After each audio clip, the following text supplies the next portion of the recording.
बिस्मिल्लाहिर्रहमानिर्रहीम। अस्सलाम वालेकुम नाज़रीन। मारूफ एस्ट्रोलॉजर और बिजनेस कंसल्टेंट और रिलीजियस स्कॉलर मोहम्मद उसामा अली साहब हमारे साथ मौजूद हैं। उसामा अली साहब के साथ हम पॉलिटिकल मामलात पे बात करते रहते हैं।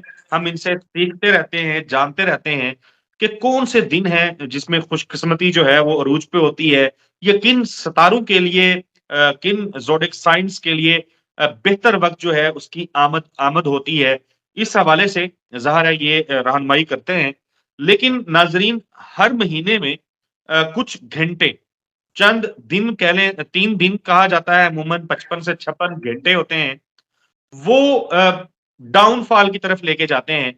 या उसको किस तरीके से डिफाइन करेंगे, वो उसामा अली साहब ही हमें बताएँगे। कमर दर अकरब।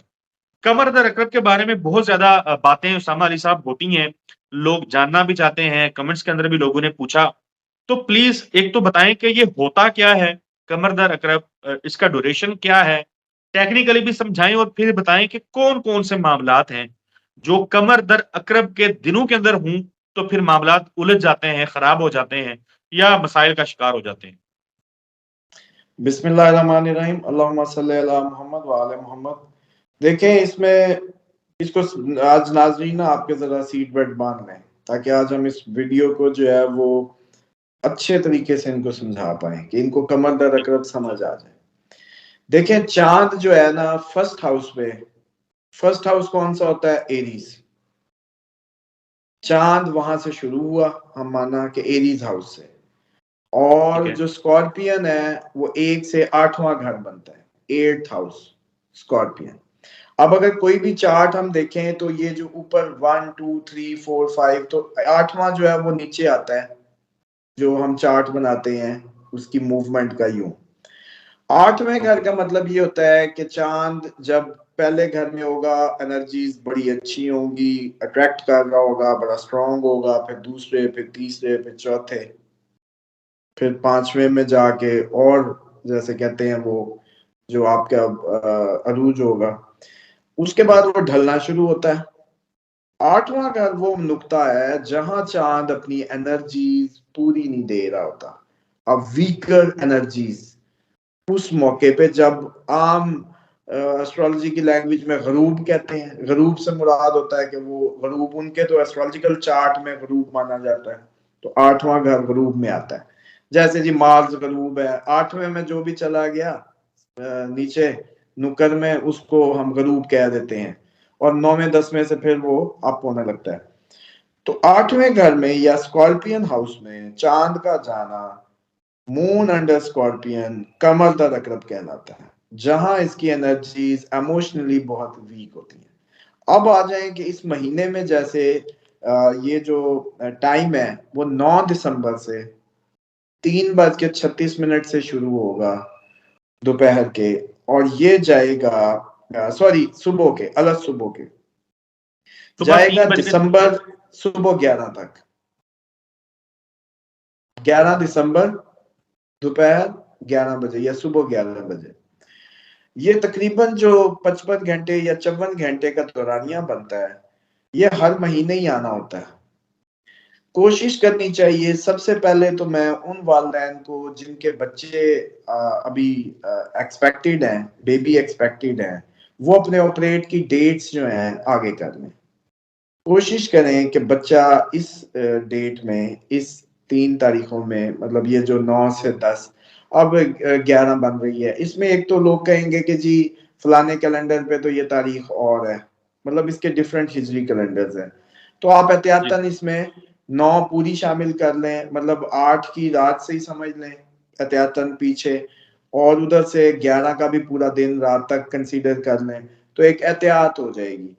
तो यानी जी। कि जो बेबी एक्सपेक्टेड हैं उनकी डिलीवरी डेट्स या तो 7 को कर लें, 7 तारीख हुँ, में कर लें, हुँ। या फिर उसको 11 के बाद पे रख लें, क्योंकि आपको पता है ऑपरेट की डेट पहली प्लान डेट दी जाती है अगर वाटर बैग लीक ना हो, तो ये ये तो बच्चों की पहली एहतियात है। ये बच्चों की पैदाइश के दिन भी तब्दील करने चाहिए, मतलब कमर जी दर अकरब की वजह से? जी जी जी, अच्छा। क्योंकि वो बच्चा जो कमर दर अकरब में जो पैदा होगा, तो उसका मून साइन होगा स्कॉर्पियन, और अगर कमर दर अकरब में बच्चा पैदा हुआ तो देखने में ये आया है कि वो वीकर एनर्जीज लेके पैदा हुआ है, वो उसका इमोशनल जो इंस्टॉलेशन है वो बड़ी वीक होगी, इमोशनली बड़ा डिस्टर्ब रहेगा और बचपन में बीमार भी रह सकता है, बड़ा होने के बाद भी इमोशनली डिस्टर्ब रह सकता है, रिलेशनशिप के मामलात में कभी भी उसके ठहराव नहीं आएगा, अचीवमेंट्स में वो बहुत ज्यादा जैसे कहते हैं अपने बल पे नहीं, हाँ लक डेस्टिनी में जो हुआ वो मिल जाएगा उसको, लेकिन कुछ कमा के कुछ फाइट करके लेना it's bit difficult for him.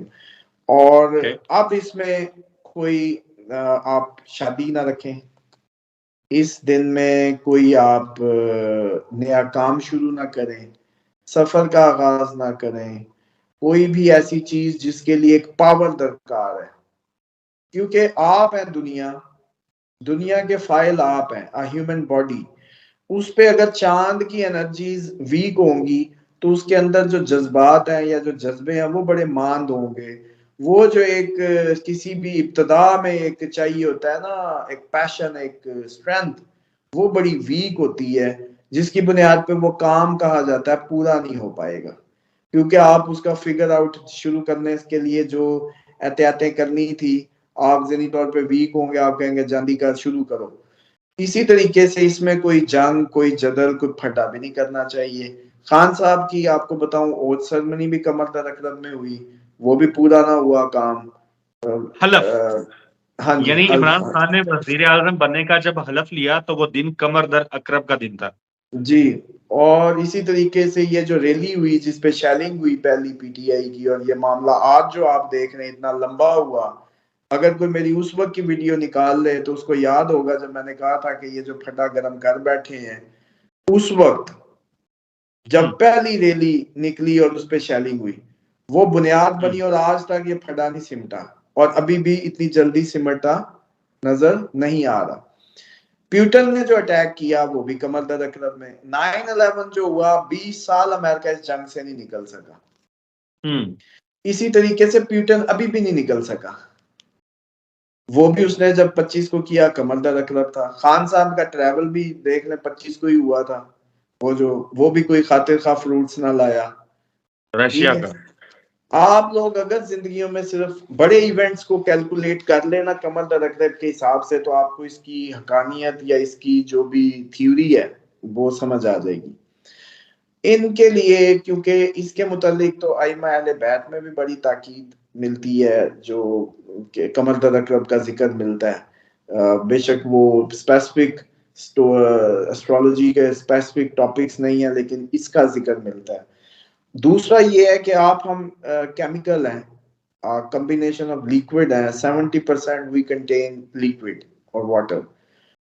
चांद का ताल्लुक है, चांद ही हमारा दिमाग है, चांद ही हमारी इंस्टॉलेशन है, चांद ही हमें चलाता है, खुदा भी आपको चांद से चलाता है, आपको चांद पे ही रोजे शुरू, चांद पे ही आपके मामला शुरू। इस्लामी दिन तो आपका जो है सन से नहीं शुरू होता, चांद से शुरू होता है, और वो आपसे बात भी बार बार किससे करता है? अकल वालों से। अकल किधर? इधर। चांद का ताल्लुक ब्रेन। हम क्या कह रहे हैं कि वीकर एनर्जीज होती हैं किधर? इधर। मतलब ये एक्चुअली आपकी जो डेली लाइफ है इसमें बड़ा मैटर है, रोल है। कभी आपने कोई फर्ज अपने अच्छे मुस्तहब रोजे भी चांद की आखिरी तारीखों में सुने हो तो मुझे भी बता दीजिएगा। जब वीकर हुआ होता है चांद, उस वक्त तो खुदा आपसे रोजे भी नहीं रखवाता, सिवाय माह रमजान के जो एक आपका सीक्वेंस बना होता है, उसके अलावा आपके जितने मुस्तहब रोजे हैं, शवाल के पहले 6 पहले हफ्ते में, चांद की पहली में, अगर कोई 9-10 का है तो वो 9-10 को है, जितना भी आपके मैक्सिमम वो चीजें हैं वो आपको चांद की पहली उसमें मिलेंगी।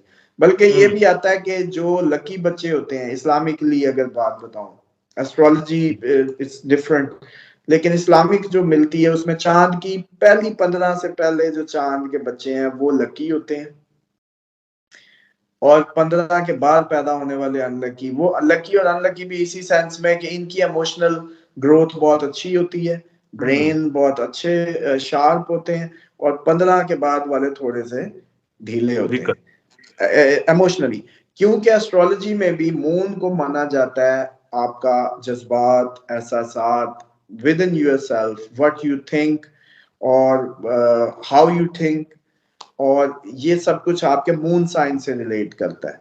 सन आपको जाहिरी शक्ल देता है कि आप दिखते कैसे हैं, या आप सोचेंगे तो ऐसा, करेंगे कैसा, रिजल्ट क्या होगा।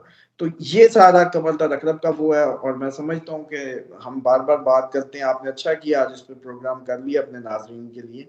तो इसमें एहतियात करें। और जो आपने ये बात की थी कि बच्चों की डिलीवरी की, बिल्कुल डेट्स को मैनेज करना चाहिए, 8 से बचना चाहिए, 8 तारीख से बच्चों को वो करें। और इसी तरीके से कोशिश करें कि बच्चे की डेस्टिनी, जिनको न्यूमरोलॉजी की सेंस आ चुकी है, वो आपकी तरह 1 तारीख वाले पैदा हों बेहतर है। वो 2 तारीख, 3, 4, 5, 6 इट्स गुड। जैसे 13, 14, 16, 19 इसको भी अवॉइडिंग डेट समझें। इन बच्चों के लिए भी मुश्किलात या मसाइल जिंदगी में अकेले लड़ना पड़ता है। इसी तरीके से जो लास्ट डेट, बल्कि इसमें एक और मेडिकली चीज बता दूं कि चांद जब आपके पहले 5 घरों में हो, या उसकी डिग्रीज में चले देखें, डिग्रीज में बात करें तो ये 54 घंटे में पहले घर में आपको पता चल गया चांद निकल आया, तो आप समझें ये एरीज हाउस में है। ठीक अगले 15 घंटे 54 घंटे बाद इसको समझें कि ये आपके टॉरस में चला गया है। उसके बाद जमनाई, उसके बाद आपने 12 हाउसेस लिख लिए, हर 55 घंटे बाद उसको चलाते जाए। आपका ये पूरा मंथली हैंडमेड कैलेंडर तैयार हो जाएगा मून के हिसाब से। अब आपने ये देखना है कि ये डॉक्टर हजरात जो सुन रहे हैं, जो खसूसन सर्जरी से मुंसलिक हैं या जो सर्जरी में इन्वॉल्व है, ऑपरेशंस में, इनको चाहिए कि जो ऑपरेशन की डेट्स हैं वो चांद की गरूब डेट्स दें, जब वो कम से कम 5वें घर क्रॉस कर चुका हो। यानी कि वो तारीख बनेगी, इन 55 घंटों को मल्टीप्लाई कर दें आप 5 से, तो वो जो दिन बने चांद की तारीख के, उसके बाद ही ऑपरेट को हाथ लगाएं, वरना ब्लड लॉस के चांसेस बहुत ज्यादा होते हैं। क्योंकि चांद जब अपने अरूज पे होता है तो अट्रैक्ट करता है लिक्विड को, तो उसमें ये चांसेस होते हैं कि खून बहुत ज्यादा जाया हो सकता है। और खसूसन ऐसे पेशेंट या ऐसे लेबर ऑपरेशन, या जिनके हेमोग्लोबिन कम हो, ब्लड लॉस अफोर्ड ना करते हो, या छोटे बच्चे जिनकी ब्लड लॉस के जैसे कहते हैं ज्यादा खतरनाक हो उनके लिए, या कोई ऐसा वीकर बॉडी जो आपको लगे कि ब्लड वाइज पहली बड़ी वीक है और इसके लिए बोतलें भी एहतियातन चाहिए, तो उनके ऑपरेट इन डेटों के बाद होने चाहिए जब चांद ढलने को हो। ओके, सो उसामा अली साहब, आखिर पे प्लीज मुझे बता दीजिए, वैसे तो मुझे पता है कमर दरकरब का, हमारे नाजरीन के लिए जरा आप बताएं, रहनुमाई कर दें कि हाउ उन्हें कैसे पता चलेगा कि कमर दरकरब के दिन आ गए। हाँ, अब जो ये आपको कागज बताया बनाने का कि हर कोई अपने अपने घर में खुद बना ले इसको, मिसाल के तौर पे आज ये देख ले 8वें घर में था, 9, 10, 11 को जैसे हमने तारीख बता दी, 9, 10, 11 को आज इधर था, स्कॉर्पियन हाउस में होगा। उसके बाद ये ठीक 55 घंटों बाद 9वें घर में चला जाएगा, फिर 10वें, फिर 11वें, फिर 12वें। तो इसी तरीके से एक दफा ये कैलेंडर से जब ले लेंगे मून अंडर स्कॉर्पियन की डेट, फिर उन्हीं तारीखों में 55 घंटे करके इसको आगे चलाते जाएं और अपना एक सर्कल बरकरार रखें। इसी के तहत अपने इमोशनल डिसीजंस भी लें। बल्कि आज इसमें एक और चीज भी ऐड कर दूं, आप लोग बिजनेस कंसल्टेंट कहते रहते हैं, लोग समझते हैं कि बिजनेस का नाम मुझसे रखवाना है। उनको ये नहीं पता चलता कि बिजनेस का एस्ट्रोलॉजिकल कैलकुलेशन की बात नहीं हो रही, प्रैक्टिकली बिजनेस की बात हो रही है। और आपने कोई बिजनेस प्रोजेक्ट हो, आपकी कोई फैक्ट्री हो, आपने कोई प्रोजेक्ट लॉन्च करना है, ये उसके मुतालिक होती है। अच्छा, ट्रेडिंग से रिलेटेड जो लोग हैं या कोई भी लोग हैं, उनके नहीं तो लिए बड़ा इंपॉर्टेंट है। एक सेकंड, वो फिर नाज़रीन अब कंफ्यूज हो जाएंगे कि भाई एक बंदा है जो इस्लाम की बातें भी बताने लग जाता है, एस्ट्रोलॉजी भी बताने लग जाता है, और अब उसने कह दिया कि बिजनेस कंसल्टेंसी। तो नाज़रीन को बताए चले जाते हैं कि उसामा अली साहब जो हैं वो पाकिस्तान से नहीं, बरतानिया से पढ़े हैं और बिजनेस पढ़ के आए हैं वहां से, और एक पढ़ा लिखा आदमी आपके साथ एस्ट्रोलॉजी और मजहब की बात करता है, तो प्लीज सरप्राइज ना होइएगा। अब आप कैरी करें।